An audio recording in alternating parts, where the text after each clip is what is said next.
he lost his balance. And now he's going to pay for the price of his golden years. Yeah. Right. Like one private plane would have been enough. You didn't need to do all this for an extra Yeah, one. right. I mean, you're pretty comfortable.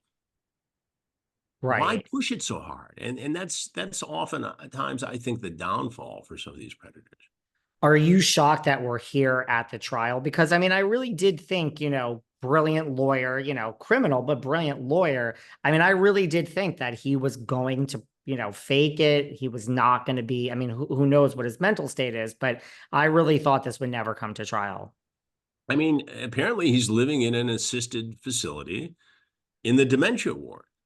So, do they wheel him in every day? And does he pretend to be unable to speak? Is he unable to speak? I don't have any exclusive insight into the reality of his psychological and physical condition, but I am a little surprised that he wasn't able to escape this based upon the act he's putting on. Obviously, the judge didn't buy it.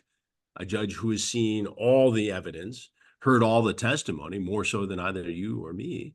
But it's going to be fascinating. I mean, it's one of those trials, David, and you know this, being a lawyer yourself, that has every compelling, dramatic, fascinating aspect of our criminal justice system all rolled into one.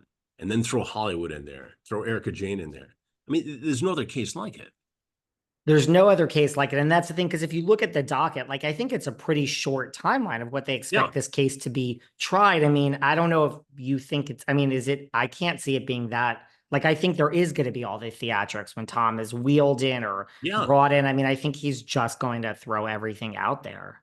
Yeah. And it's because it's a federal trial. Obviously, we don't have cameras in the courtroom, which is unfortunate, I think, because I mean, that would really add to the drama and the splash of it all, right? I mean, to watch this broadcast live as it would be virtually every day on multiple networks, um, Yeah. it'd be crazy to watch. It'd be But very highly rated.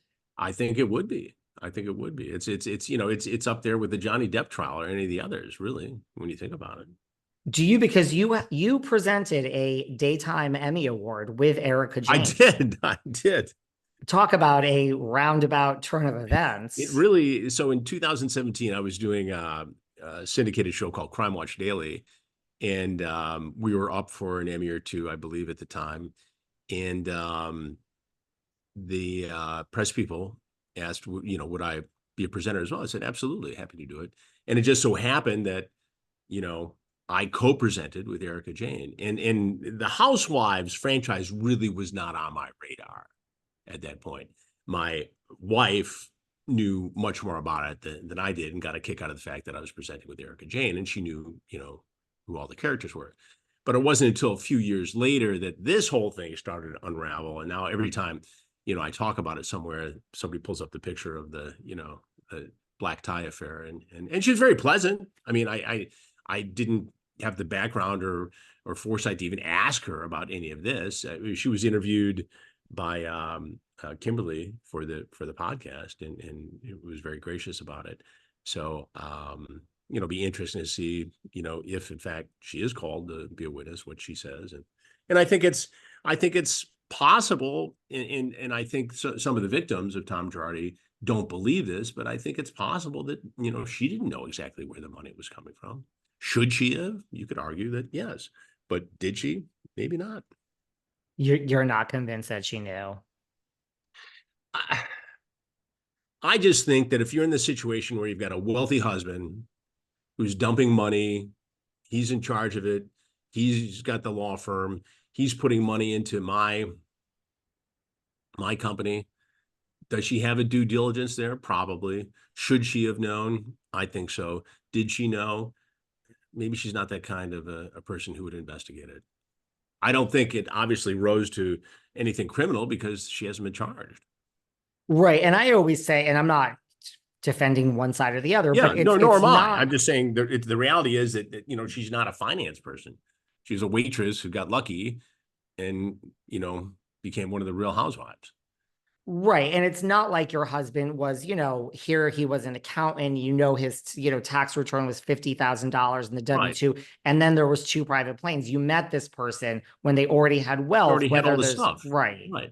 That's my argument for it. It's not like you know what your husband did in a corporate Right. job and Yet, if I'm one of the victims, one of the people who Tom Girardi represented, and I didn't get my settlement, and I'm watching Erika Jayne run around with $3 million earrings and, this crazy career without, having to give any of it up, knowing that the money was stolen from me to do that, I'm going to be upset about that. And I'm going to feel cheated by her as well. Now, again, you're familiar with the legal system. If the feds thought they had something on her, they would have charged her. They're not holding back because she's Erika Jayne. At this point, they don't have the evidence. do you think they'll ever have the evidence? Do you think she'll ever get charged? I don't know. I would think at this point, you know, they would probably have already had meetings at a very high level to discuss what they had, if anything, against her that could rise to a criminal prosecution. What they could get from her in terms of cooperation, if they needed to push her harder to get evidence to convict Tom Girardi or to present at Tom Girardi's trial. And so my belief is, based upon the fact they haven't prosecuted her, based upon the fact that she is apparently going to be a friendly witness or a witness friendly to the prosecution, I don't think they have a case against her. Otherwise, we'd know. I would agree with that. Is she definitely going to be called? Do we know? Is she likely to be called, or is it I definitely? think I think she is. I don't think anything is set in stone right now.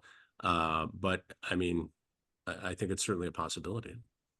And then I guess I can't like, would her angle be to, I mean, she'll be truthful, I'm sure, because you're under oath, but like, is her angle to then hope that Tom is found guilty?